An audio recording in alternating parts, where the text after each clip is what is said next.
এবার দেখুন গান চালানো নিয়ে বচসা।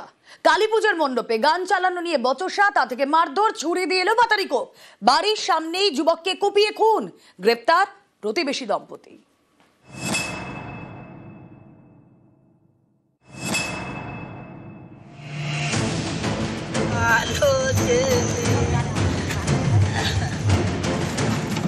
পাড়ার পুজোয় গান চালানো নিয়ে বচসা, সেই বচসা থেকে একেবারে খুন, যুবককে কুপিয়ে খুন। নিহত বছর 32-এর সনাতন নস্কর। খুনের অভিযোগ তাঁরই প্রতিবেশীর বিরুদ্ধে। চাঞ্চল্যকর ঘটনা দক্ষিণ 24 পরগনার সোনারপুরে। গান বন্ধ করেছে বলে ওর বর ছুটে চাকু নিয়ে এসে বুকি মেরে দিয়েছে। সনাতন নস্কর বেসরকারি সংস্থার কর্মী, বাড়ি সোনারপুরের কুস্তিয়ায়। সনাতনের বাড়ির পাশেই কালী পুজোর মণ্ডপ। পাড়ার সবাই মিলে পুজো করেন। বুধবার রাতে মণ্ডপে নিজের সাউন্ড বক্সে গান বাজাচ্ছিলেন সনাতন। রাত 10টা নাগাদ তাঁকে গান বন্ধ করতে বলেন এক প্রতিবেশী।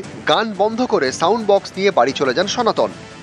আমরা বাজাতে বারণ করেছিলাম, কারণ ওনার তো স্ট্রোকের পেশেন্ট, যেন আমরা বারণ করেছিলাম যে রাত পর্যন্ত তোরা চালাবি না। 10টা পর্যন্ত বাজিয়েছিল, প্রথম দিন একটু রাত করেছিল বলে বারণ করেছিলাম, দেখলাম ওরা থামিয়ে দিয়েছে, আর আমরা কিছু বলিনি। আজকেও সেই টাইমেও থামিয়ে দিয়েছে। সাউন্ড বক্স বন্ধ করার পরেই গন্ডগোল।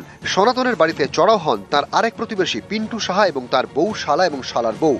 গান কেন বন্ধ করা হলো জানতে চেয়ে চিৎকার চেঁচামেচি শুরু করেন। বাড়ি থেকে বেরিয়ে আসেন সনাতন, তার মা এবং ভাই। দুপক্ষের মধ্যে বচসা বাঁধে। অভিযোগ, সনাতনের মায়ের গায়ে হাত তোলে পিন্টু, এতে বচসা আরো বাড়ে। অভিযোগ, তখনই বাড়ি থেকে ছুরি নিয়ে আসে পিন্টু সাহা। সনাতন নস্করকে কোপাতে শুরু করে। বুকে ছুরির কোপ মারা হয় বলে অভিযোগ। স্থানীয়রা হাসপাতালে নিয়ে যেতে যেতেই সনাতনের মৃত্যু হয়। পিন্টু ছিল, পিন্টুর বউ ছিল, পিন্টুর শালা ছিল, শালার বউ ছিল। মেরে পালে ও বাড়ির ভিতরে চলে গেছে। আর গান বন্ধ করেছে বলে, আর তার আগের দিন গান চলেছে বলে এরা বলেছে যে তোর মামার শরীর খারাপ, হাত দিয়ে মারামারি করেছে। তুমি আমার মার মারলে কেন? ছুটে বলতে গেছে, ওর বর ছুটে চাকু নিয়ে এসে বুকি মেরে দিয়েছে। যে লোক মেরেছে ওর নাম কি? পিন্টু। প্রতিবেশী দম্পতিকে গ্রেপ্তার করেছে পুলিশ। দক্ষিণ 24 পরগনার সোনারপুর থেকে অর্পণ মণ্ডল, নিউজ 18 বাংলা।